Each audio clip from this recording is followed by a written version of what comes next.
terceiro episódio de A Caça dos Livros. Eu pedi 2 números no Instagram que estão relacionados com a organização das minhas estantes e com essas coordenadas eu vou caçar ou descobrir livros nas minhas estantes e falar o mais breve possível sobre eles. Se forem livros que já tiverem sido lidos, provavelmente tenho mais coisas a dizer. Se não forem lidos, poderei ter alguma coisa a dizer, mas provavelmente não será tanto. O primeiro de hoje vai ser o 1354. Isto estava difícil chegar ao livro que efetivamente era 54, porque eu não tenho 54 livros da Juliette Marillier, como eu disse ainda no outro episódio. Quem me dera que existissem 54 livros da autora. Infelizmente, não existem. O livro que calhou, por acaso, é o próximo livro que eu devo ler deste autor. É o The First Chronicles of Druss, The Legend, do David Gemmell. Este é um dos livros que faz parte da série Trunai Saga. O David Gemmell é um autor de fantasia, autor inglês. O ano passado comecei a comprar os livros que me faltavam desta série e comecei lentamente a ler aquilo que era suposto ser um livro por mês, que já há mais de 6 meses provavelmente que não está a acontecer, porque existem tantas leituras que me apetece fazer e nem sempre me apetece ler tudo de seguida. Próximo, 1021. Também estava a ver que não conseguia chegar ao livro. Eu contava e às tantas já estava baralhada nas minhas contas, já não sabia se tinha contado 18, 19, 20, 21. Meu Deus, que letra tão pequena! O livro que saiu é The Other Bowling Girl, da Philippa Gregory. Esta é aquela série gigante da Philippa Gregory sobre o reinado do Henrique VIII e a sua descendência, e antes do Henrique VIII, durante o Henrique VIII, depois do Henrique VIII. Já estão fartos de Henrique VIII? Um bocadinho assim, pronto.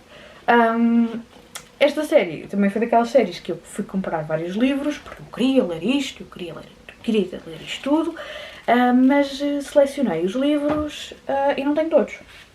E agora, na dúvida se vale a pena comprar aqueles que me faltam ou não.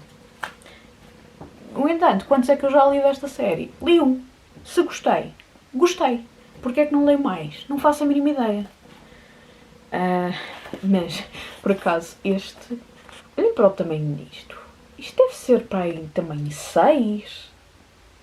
Imaginem a Times New Roman no Word. 6. Isto.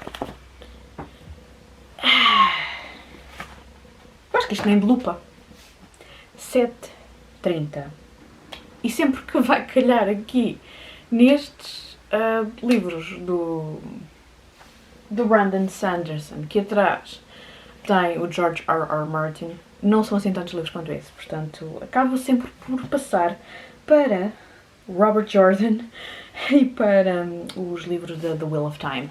Neste caso, a pontaria das pontarias foi o último livro, que é A Memory of Light, que é o livro, o 14º livro desta série, escrito pelo Brandon Sanderson, não pelo Robert Jordan, porque os últimos livros desta série foram terminados pelo Brandon Sanderson. Robert Jordan já tinha deixado tudo prontinho para ser escrito, tudo planeado, o que é que ia acontecer, mas quem escreveu foi o Brandon Sanderson. E é sobre isto, é só isto que eu sei sobre estes últimos livros. Eu ainda não comecei a ler esta série, devo estar a fazer brevemente. Estou a ver o livro ali na pilha de livros para ser lido, portanto será dos próximos. 2554. Eu andei, e vocês acabaram por chegar a uma das outras zonas da estante que vocês também raramente veem. Também são livros que já mudaram várias vezes de sítio nas estantes, portanto é normal que não os venham muitas vezes. O livro que calhou é o Paradise Lost, do John Milton, que eu por acaso gostava de ter numa edição em português, mas neste momento tenho nesta edição da Penguin, porque era consideravelmente mais barato do que uma tradução para português. E tenho imensa curiosidade com O Paraíso Perdido, muito por culpa do filme Seven, que é um dos, se não o meu filme favorito.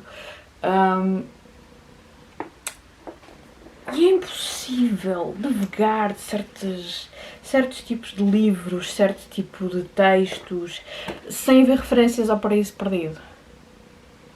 E eu, como tenho uma curiosidade muito grande por certas e determinadas coisas, tenho curiosidade em ler isto. Quando é que eu vou fazer? E se é que vou conseguir fazer? É toda uma outra conversa. Mas que tenho a mesma curiosidade? Tenho. De tal maneira que até já tenho aqui um marcador de livros. 18-29. Eu fiquei muito contente por isto ter ido parar à secção de Cavalo de Ferro, porque é uma das minhas secções, das minhas estantes preferidas. E o livro que calhou, até foi um livro que eu já li, que gostei bastante. O livro é Mary Riley, da Valerie Martin. Isto é um reconto da história do Dr. Jekyll and Mr. Hyde, Robert Louis Stevenson, mas visto pelos olhos da criada do Dr. Jekyll.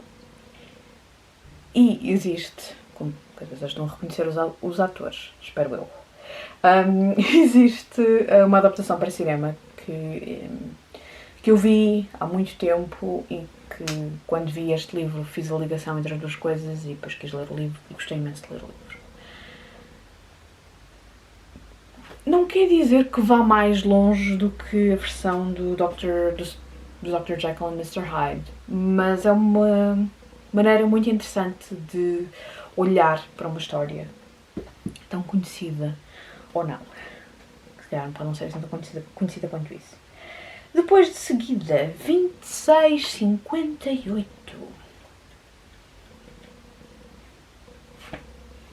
E saiu uma zine. Este é o Norberto, da Margarida Esteves. Para quem não sabe, uma zine é uma publicação feita de maneira normalmente independente, que pode ter histórias ou não. Neste caso, a história é sobre o Norberto. E normalmente é feito por artistas de maneira independente, ou às vezes pode não ser por artistas, pode ser um coletivo de artistas, há várias maneiras. De qualquer maneira, não costumam ser feitos por grandes editoras. É isso que eu queria dizer. 22-56. Eu gosto tanto quando isto vai dar às secções de horror. Estava a falar da Mary Riley. É curioso que tenha acabado no mesmo episódio The Strange Case of Dr. Jekyll and Mr. Hyde, do Robert Louis Stevenson. Este também tem mais 2 contos, salvo erro.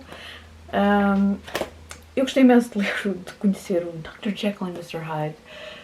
É daqueles clássicos de horror que uma pessoa lê e fica a pensar, mas eu estava à espera mais disto.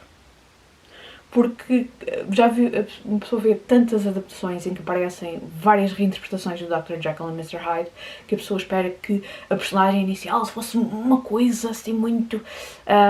e depois, a maior parte das vezes não. No Frankenstein aconteceu a mesma coisa, no Drácula correu melhor porque eu gostei bastante de ler o Drácula, mas eu também gostei de ler este e também gostei de ler o Frankenstein. As personagens acabam por ser, estas personagens icónicas acabam por ser bastante mais simples do que aquilo que nós estamos à espera. E faz sentido que elas sejam assim, senão não se poderia criar tanta coisa à volta delas. Mas não deixa de ser interessante e se gostarem de explorar clássicos de horror, é um bom sítio para começar. De seguida, 20-35. Eu gosto tanto desta secção, tem aqui autoras que eu gosto tanto. Mas por acaso a autora que calhou, e o livro que calhou, foi uma autora que eu ainda não comecei a ler. É o The Collected Dorothy Parker. Dorothy Parker foi uma autora, poeta, não sei se era poeta, mas jornalista, eu acho que ela era jornalista. Não tenho a certeza. A Dorothy Parker é uma escritora do século XX, em particular Nova York, muito ácida, muito crítica daquilo que a rodeava, e penso que isto é um excerto da obra dela, que tem vários exemplos disso. E como já havia referenciado em várias coisas, é uma autora que eu quero ler, mas não é uma prioridade. Por isso mesmo, continua por ler. 10:42. Este foi mais um daqueles que eu contava e nunca mais chegava ao número. E calhou aqui no meu livrinho que no outro dia teve um acidente, culpa minha, e não só, mas ele fugiu-me das mãos, que é o American Gods, do Neil Gaiman. Esta edição é que tem como é que é? Updated and expanded with the author's preferred text. A versão mais extensa do texto. Não percebo porque é que estas editoras querem que os autores cortem muito o texto, e depois, uns anos mais tarde, quando a coisa resultou muito bem, deixam publicar a versão que o autor gosta, e depois aquelas pessoas que já compraram o livro, depois em vez de ter uma edição, têm 1000 edições. Que no caso do Neil Gaiman, ninguém se queixa muito, porque quem gosta de Neil Gaiman não se importa de ter 3000 edições dos mesmos livros. Mas não é a melhor estratégia de marketing, penso eu. De qualquer maneira, eu já li este livro, gostei imenso de ler o American Gods. É uma interpretação muito gira, na minha opinião, dos deuses e o que é que os deuses, sejam eles de que panteão forem, fizeram com o descobrimento das Américas. 36:14. Vocês agora dizem, então, mas não era 34? Era, mas ainda bem que houve alguém que pediu 36, porque eu tinha-me esquecido de inserir as minhas estantes do Stephen King. Como é que eu me esqueci do Stephen King? Porque ele está na parede oposta a esta estante. Portanto, quando eu faço este tipo de caça ao livro, esqueço-me sempre delas. O livro que saiu, por acaso é um livro que eu ainda não li, é o Finders Keepers, do Stephen King, que é o segundo livro da trilogia Bill Hodges. Não é dos livros mais bem cotados do Stephen King, e também não é considerado o melhor livro da trilogia sequer, mas pronto, ainda estou para ler. O primeiro livro desta trilogia é o Mr. Mercedes, que eu gostei imenso de ler. O problema é que eu já sei spoilers para o terceiro livro, e então não estou com pressa nenhuma de lá chegar. Foi este mais um episódio de A Caça pelo Livro. Espero que tenham gostado e até o próximo.